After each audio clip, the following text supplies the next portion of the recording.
The Indiana General Assembly began the second half of its legislative session this week as House and Senate committees started reviewing bills from the opposite chambers.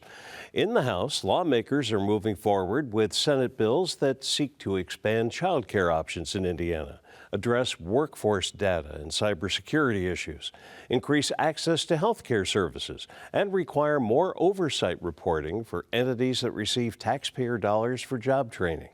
Meanwhile, Senate committees are reviewing House-passed legislation to increase the number of children supervised at in-home care providers, expand the nursing workforce, and provide more scholarship opportunities to Hoosiers who want a career in education. One Northeast Indiana lawmaker can speak to each of these legislative matters as her State House service connects her to all of these prospective measures. And that person joins us for this week's Primetime. Good evening, I'm Bruce Haines, and with us today is 15th District Republican State Senator Liz Brown. Senator Brown is the Senate's Assistant Majority Floor Leader for Communications. She serves as well as chair of the Senate's Judiciary Committee, and we invite you to join the conversation we'll have here in studio. Just call in your questions and comments by using the number on the screen. As we widen out, and Senator Brown, Liz, is here, and thank you for being with us. Thanks for having me. Appreciate that. As they say, coming out of halftime, as the second half gets underway, what's your sense of things? It seems kind of a blur, maybe, from January to now. It is. It's a very short session. I mean, that's what it's called, and there's no doubt about it. I have 2 more weeks of committee hearings that I can have, and, you know, the rest of the committees I'm on, and then we start reconciling bills that have changed since they came over from one house to the other, and we're done. Does it seem that the volume of bills this year that had been chaperoned going into the State House, that the workload then feels like this is actually manageable now from the cutoff, the switch over to where you are today? I think so. I mean, I usually, when I run my committee, I front load it with bills in case we run into issues, whether I'm hearing Senate bills or when the House bills come over. And so I think we've managed our time pretty well, but it seems reasonable. I mean, you do some sifting of things if they're duplicative, or if you think this is probably not the year to do that, or if there's not a groundswell of support. But I think we've done a pretty good job of managing the numbers. Priority bills for both House and Senate are holding forth for the most part, with the exception of prior authorization and the whole Medicaid situation right before the break occurred. But Senate Bill 2 is one that is a piece I'd like to focus on, because this is child care access. This is a bill that your colleague Senator Charbonneau said is really an infrastructure bill due to the issue's impact on every aspect of the economy. So for you, do you feel the same as the senator in that regard? I mean, anybody who was, I mean, he had to have not been paying attention through COVID. It just came to a peak, right? When parents were working from home, they didn't have access to daycare or child care, and or children were, you know, had to be quarantined at home, things like that. So it's obviously top of mind. It's not a new issue. Employers have brought this to us, but I don't think we had enough minds at the table before. And Senator Charbonneau chaired a task force this summer and came out, all the minds were there, and they came up with some great ideas on how we can move forward. And so expanding access to child care in a non-budget year, what's possible? What were some of the things that can be unpacked in Senate Bill 2? Right. I mean, some things are like, who's going to be eligible? How do we make that happen? You know, we have these paths to quality and things like that. And so is that the only way you can get an online way pre-K, or are there ways, are we over regulating areas that we don't need to? How can we have, and this was a conversation we had last year, I think, in my committee that I'm on, is how do we incentivize and help employers who want to sort of pool resources and have on-site or off-site, but for their employees, things like that. Schools, for example, are using where they have an empty classroom or space. How can we help all of them, and what are the barriers that are unnecessary? So there are a lot of things moving in that space. I saw a reference to a micro-facility pilot program. Sounds neat. Yeah. for little micro humans. Or only small, well, they are small children, They so are. that works. Yes. I mean, that's another one of those ideas. Employers are trying to say, if we come together, how can you incentivize us with tax credits or things like that, but no cash, because this is a non-budget year issue, prefaced.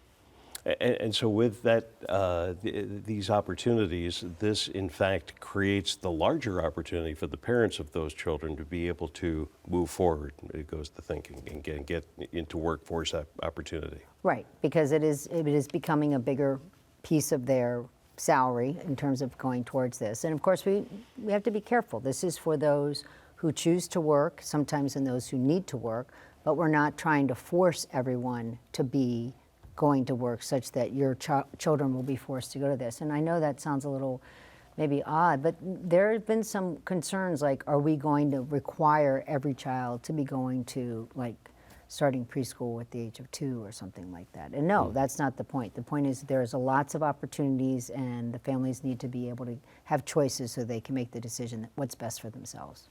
I hope I'm representing this correctly. Something like 40% of children are not able to find daycare. Yes. In the state of Indiana right now. Yes, and you have to be innovative. You know, we may have financial barriers, for example, maybe, but in rural communities, there's just not even a physical place, right? So there's lots of solutions being thought about.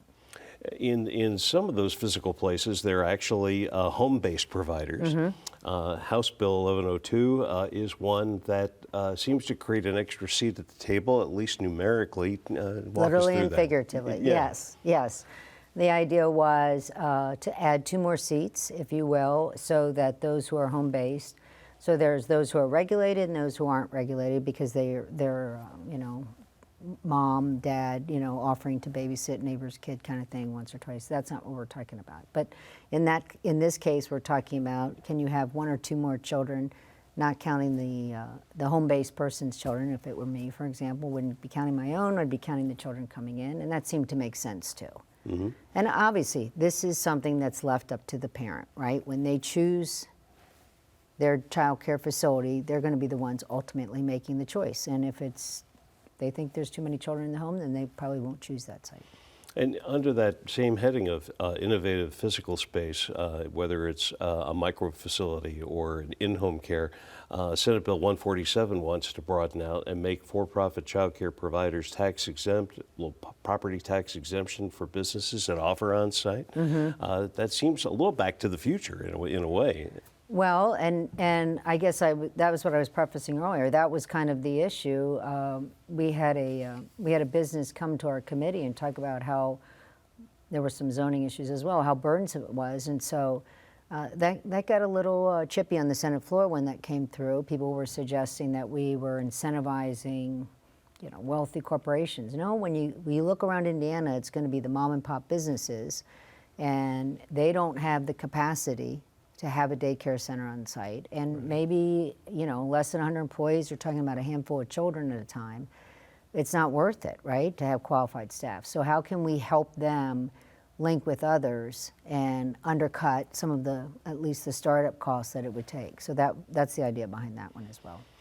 This session is continuing some focus on health activity that you carried forth in 2023, the Access to Care for Hoosiers Everywhere initiative. And the 2024 piece is quite extensive, and I wonder if you can share this with us. It's the first opportunity to hear a little bit more about what is called on the database professions and professional services, but Yes. it's quite multifaceted. Yes, I like that you introduced it that way. Last year it was increasing access to care for Hoosiers everywhere, IACE. So now this is IACE 2.0. So, well, one piece that's important had to do with health facilities, nursing homes, assisted living, and their administrators have some licensing. So a piece of that was to take out the redundant licensing or things that are not necessary, having interns, if you will, learning quicker in terms of getting that training. A lot of language in there about foreign nurses and how they take the same tests NCLEX, I believe it's called. They take the same test, but the different language proficiency tests and what qualifies and like that to streamline.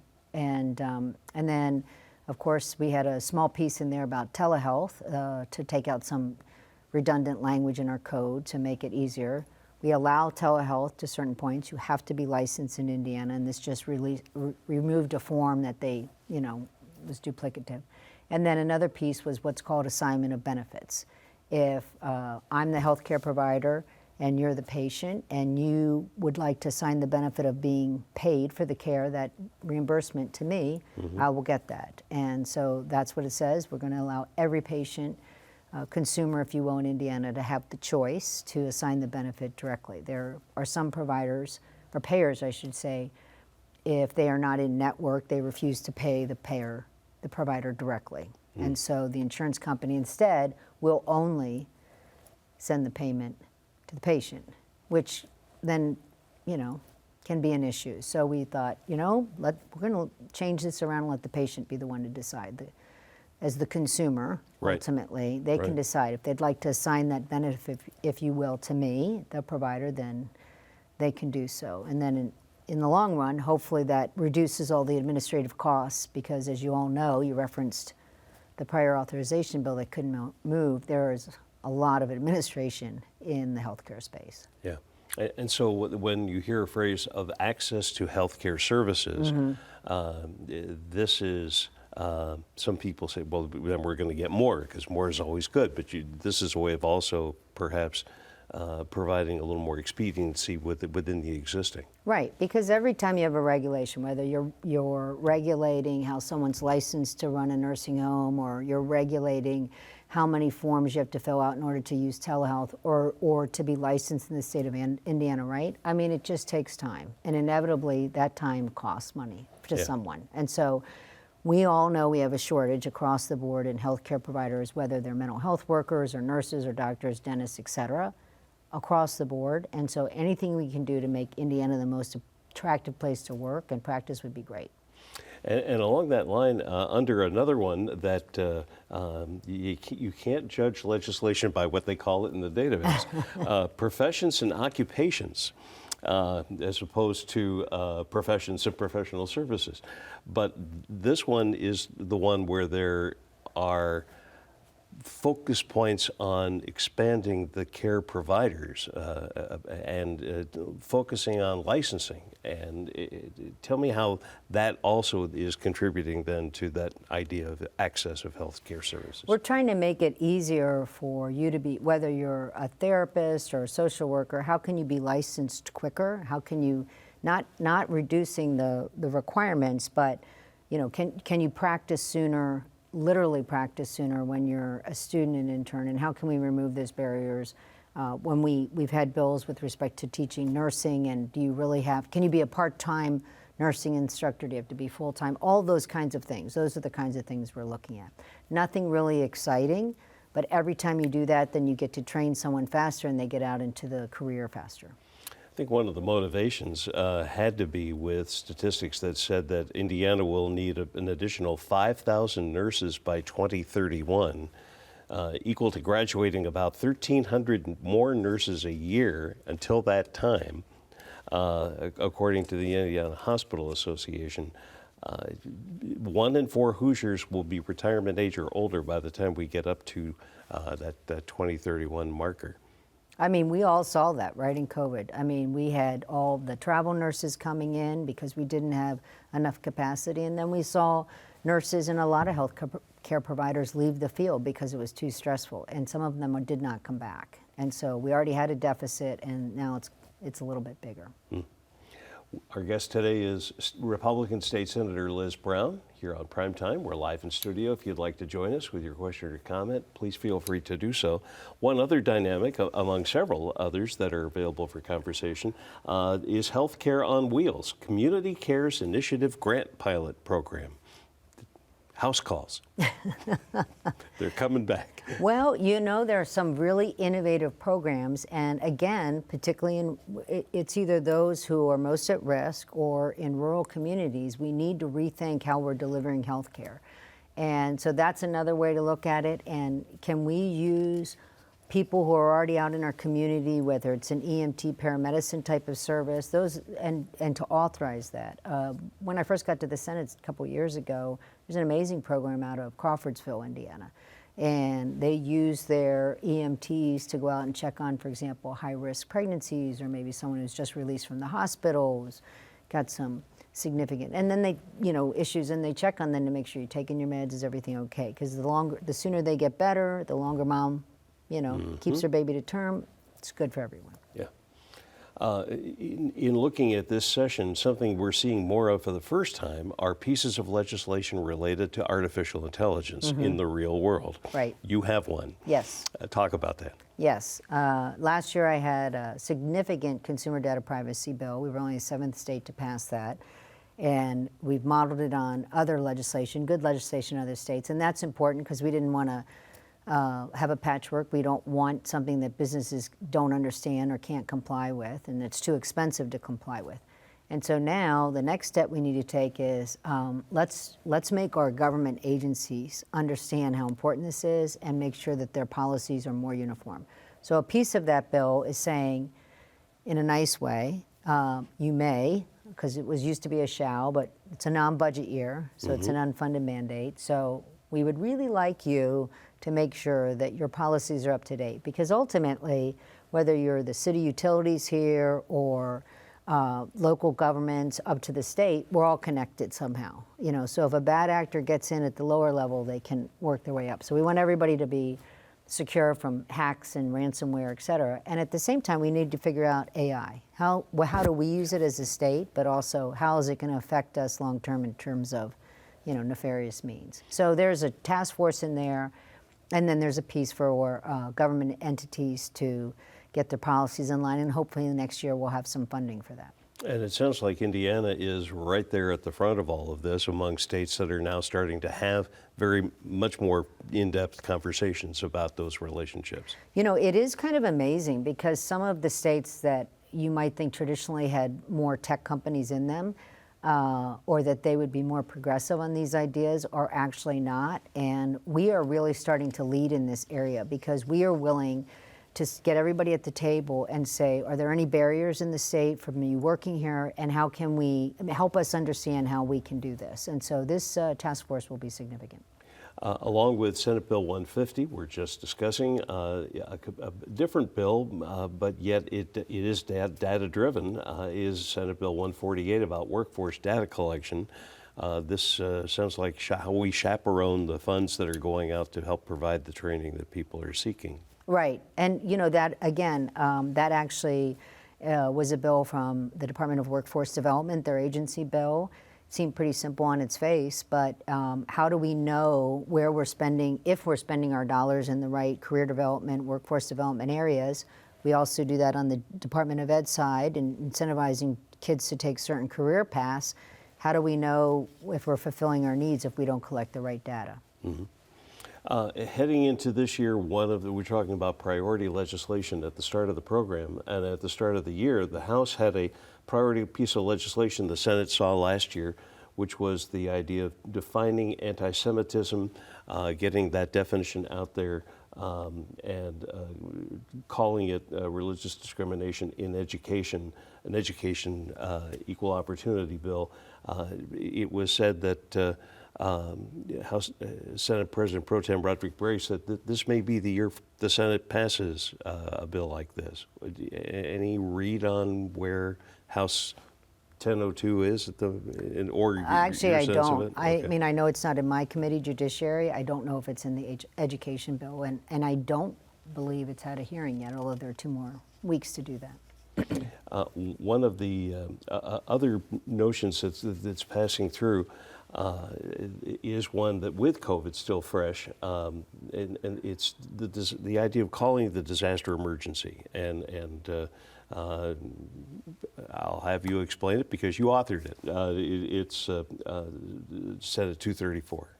Yeah, we had some interesting discussion on the Senate floor when that came through, and I think there was some misunderstanding that somehow the Senate, or the legislature rather, would intervene and decide It's more that after 30 days, right? And let's face it, except for COVID, except maybe after cleanup of a tornado in this state, fortunately, we haven't had any significant, chemical fallouts or things like that that are ongoing.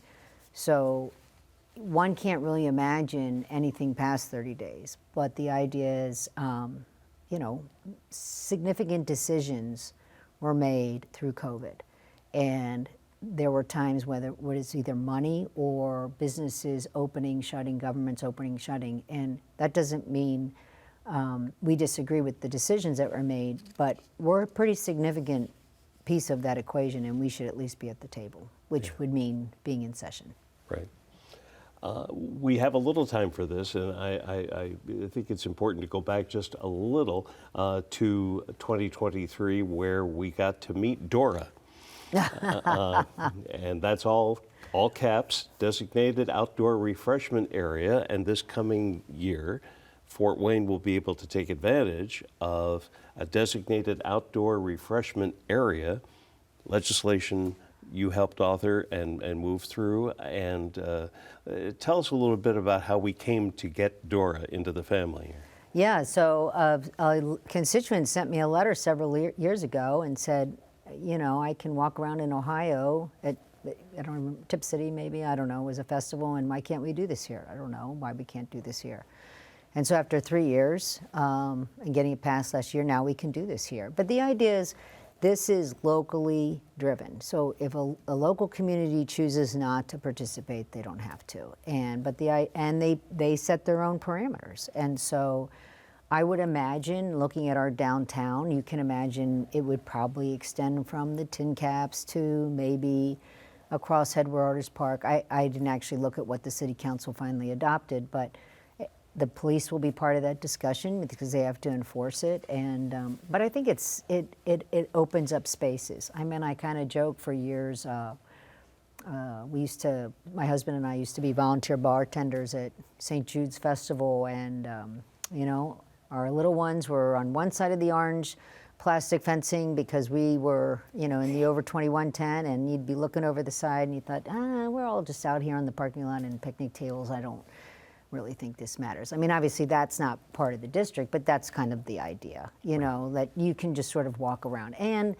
I think it's important to know too, if there is a restaurant, bar, venue that doesn't want to participate, they don't have to. So if they don't want to be part of this activity in this kind of a enterprise, so that's fine. But I think it'll open things. A lot of small communities, I was quite surprised, came to me the second year when it stalled again, and were interested because they have these downtowns they're trying to revitalize, and there's something kind of exciting and fun about seeing people outside and enjoying the summer days. And I noted that Senator Holdman has a bill related to tourism improvement districts, and I'm just sort of wondering about the convergence of a tourism district in a community that has an outdoor refreshment area that may also be a downtown improvement district, and there could be, as they say, synergy. Yes, and you're seeing that, right? I mean, there are a lot of smaller communities that are thinking of unique ways to put their brand name, if you will, on their community, and this will help them do that. We have a chance to touch briefly on Representative Haines' bill about encouraging education for those who wish to pursue that as a career to get into the workforce. I believe it's a bill you'll be hearing more about. You have a sense of that measure at this hour? I think we're always looking at ways to encourage more people to participate. We have some teacher scholarships.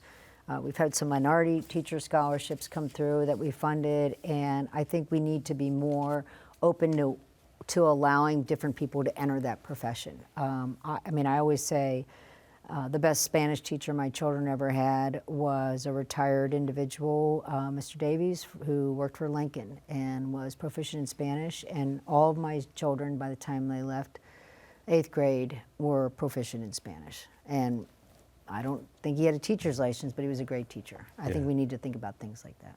Yeah. Let's think about those closing weeks. What are your aspirations for the remainder of the session? What do you see coming? Well, I'd like to get my bills moved to the House. 2 of them are being heard this week, and I'd also, that are still moving, and then I'd also like to finish off the list. I have a committee hearing this week, and hopefully we'll end on a good note on both sides of the aisle. There you go. Best wishes for that as the coming weeks disappear like minutes. Yes. We just like it has tonight. Yes. Our guest here with us this evening is Republican State Senator Liz Brown, District 15. She is also the Senate's Assistant Majority Floor Leader for Communications. Again, our thanks. And for all of us with Primetime, I'm Bruce Haines. Thank you for allowing us to be a part of your evening. Take care, and we'll see you back here again next week. Good night.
The preceding program on PBS Fort Wayne was made possible in part by Businesses constantly evolve. The Rogers Company started as Rogers Markets in 1944.